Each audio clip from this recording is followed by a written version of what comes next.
Number 6, Dillingers, Ilias Pandelakis.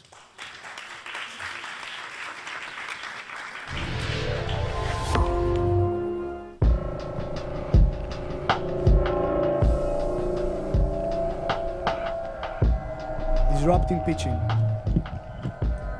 Okay, Dillingers, a reverse eBay platform where you can always buy your favorite brand new products way cheaper than retail. It's pretty interesting. Let's see how you do it.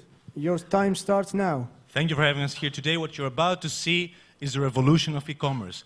Today we're changing the way people buy online, and we're going to turn your desires into reality. Here in Greece we have a saying. We say that you can't have a full pie and a happy dog. You either have a full pie or you have a happy dog. You can't have both, as you can't buy branded hot products like iPads, iPhones, way cheaper than retail. Well, now you can. We have created what we call a reverse eBay, where consumers get into an auction, and instead of driving prices up, they drive prices down. How does this work? Well, follow me. Every product is placed under its retail price. Below that, there is a hidden current selling price. If you want to buy the product, you first need to check the current selling price. You need €1 for that. By the time you click, you do 3 things. The price is revealed to you, you have the option to buy the product, and you automatically reduce the selling price by 50 cents. You have the option to buy it. If you don't like the discount, you let it slide back, you let some time pass so more users come into an auction, and you check an even lower price later on. So basically, what we do is you click, the price is reduced, and you can buy the product instantly. If we take a look at a competitive map, we'll see that there are websites offering products at good prices, all right? And websites offering services at huge discounts. We've seen that already. What no one else does this way is offering brand new hot products way cheaper than retail. And this is the position we're going to have in the market. How do we make money? Well, we sell credit packs. Users use these credit packs to check current prices, so the euro they spend, and of course, to buy the product. 2 sources of revenue, 50 cents per click, and of course, the retailer's margin. Target market. Let's talk scalability. Well, we've taken the total e-commerce market, and we took 2 sub-markets. So, eBay market, auctions market, and daily deals. People already educating in auctions, and people looking for discounts. We combine those 2, and that's our initial target market. Of course, talking scalability, this thing could grow amazingly fast. Go-to-market. So we've tried everything, television, print, radio, anything. What works best in our situation is public relations, so indirect media and free trial. This gives us trust, gives us education, and gives us trial. 3 most important things a startup needs. The team is a team of professionals coming from different backgrounds, so we combine commerce, marketing, technical, and international business. And we're glad to say that thank you for listening us, and thank you for giving us the opportunity to change the way you buy online. Just a small tip, next week we're launching in Germany, so we hope to change the way Germans also buy online. Thank you.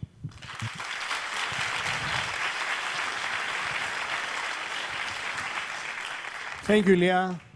That was a pretty fluent speech. Okay, I'll start with George. Okay, excellent presentation, and probably you're the youngest. Pretty fluent. Okay, excellent, good. Now, my question is actually the expansion, because you have a very, very clever and interesting business model, which is not for Greece.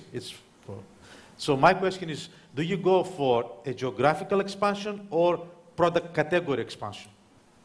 Thank you. Our first focus is geographical expansion. We need to target the markets that are more educated to accept this kind of business model, because we're asking them to make a step forward.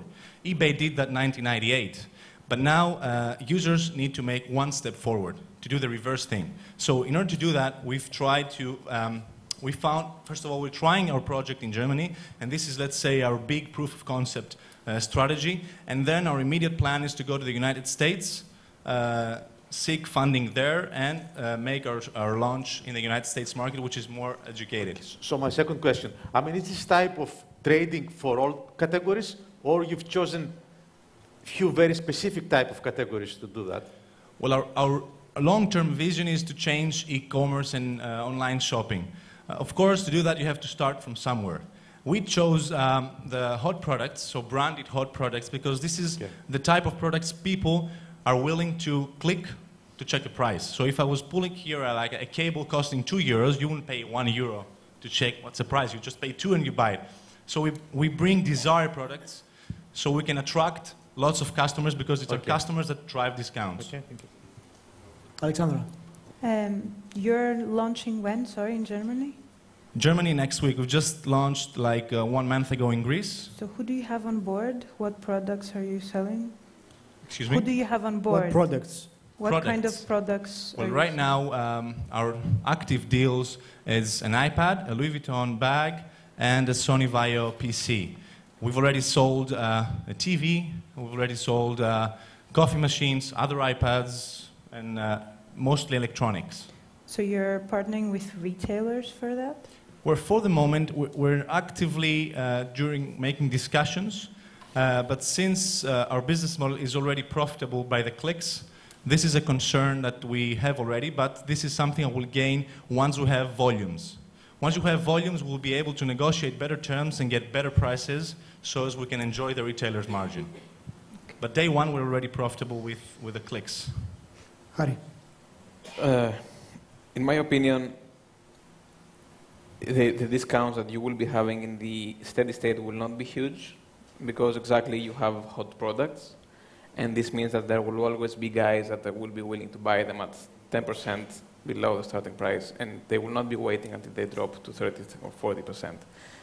So this would mean, for example, that if you get, let's say, 50 or 100 euros for each of those sales, in order to reach 1 million of revenues, you will need like 10,000 of those products every year.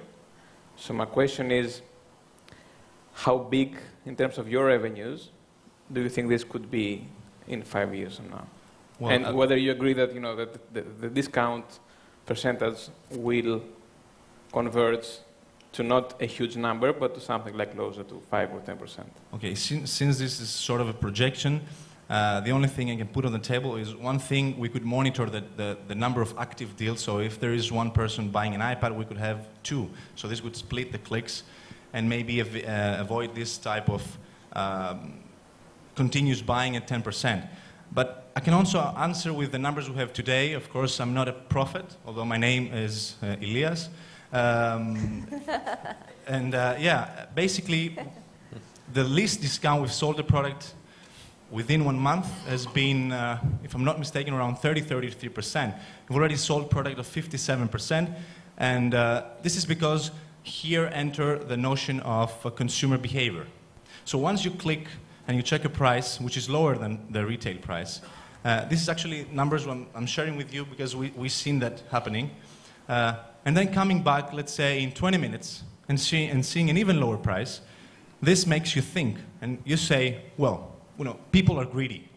So I need a better discount than that. I can get better than that. So this is what we see. We see users that at the end buy a product that continuously check prices, fall, and they have seen the same product in different stages, but they decide to buy it later on. This is because we combine risk level of individuals. Of course, there are going to be users that whenever they see 5 or 10%, they're going to click buy.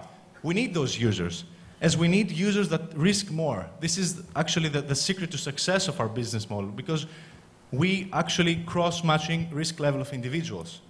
And this is, I believe, each one of us has a different risk level. Arnaud. So I like the scale of the idea, right? You're targeting big, you're looking big, that's great to see. You mentioned eBay a couple of times. I don't quite see how the individual selling whatever it is will actually use your site. I'm not sure if that comparison, if I'm missing something. If you could explain a bit more how I can see for a discount, so people looking for discounts, big brands or retailers using your system. For the individuals and small shops or whatnot, selling more niche things, or if they want to have a specific price that they want to reach, I'm not clear how that works with your site. Okay, if I got your question correct, we're not starting as platform, we're starting as we're selling the products. So we use this method just for ourselves. So we're not inviting people to come in to sell. eBay, in the 100% terms of eBay, like using the platform to sell, other people could sell. This is actually one path that could be an option for the future. it would be crazy to do eBay today, because if we leave the platform open for 2,000 people, the website would be full of products, but no users to click on them. So basically, I don't know if this is your question, eBay style 100% like platform for other users selling is not the primary strategy. Could be in the future. We've thought about it, It's but more of a discount retail model. excuse me. More of a discount retail model. Yeah, basically, we could do that in the future, charging a very low percentage, since our business model is quite profitable from the first time. So we could leverage on that and offer really low selling rates, so people could choose us over eBay. Rebecca. Yeah, so this works only if you bring users to you. eBay already has those users and the traffic. How do you plan on bringing new users to your site? All right, thank you. As I talked briefly in the 3 minutes presentation, our go-to-market strategy is based on indirect advertisement. Why is that? Well, this is because we have the chance to explain ourselves. Education is crucial because it's something new. People need to find out about it. And once you get that, you start building trust. I would like to share a fun fact. We've sold a couple of products within this month. We've been receiving phone calls from our customers. We do have, by the way, we do have returning customers. We have people who bought like 2 products. So we receive phone calls and they say, well, thank you very much for the product. They think we like make it a gift to them. We say, well, we thank you for using our platform, but buying it 57% off, you really feel like someone is making you a gift. So this creates buzz. This creates word of mouth. And whenever I'm going to sit with my iPad, with my friends, and say, guys, by the way, I bought this, 50% off, 30% off, doesn't matter. And they say, I mean, this is actually huge. They're going to ask where, and they're going to come because they know I did it. They know I received the product. They know the product is in good order, so they won't have the problem of trust to go there and buy. And we've seen increasing number of users already, so I hope I answered. Thank you. Okay. Thank you very much, Ilya. Thank you.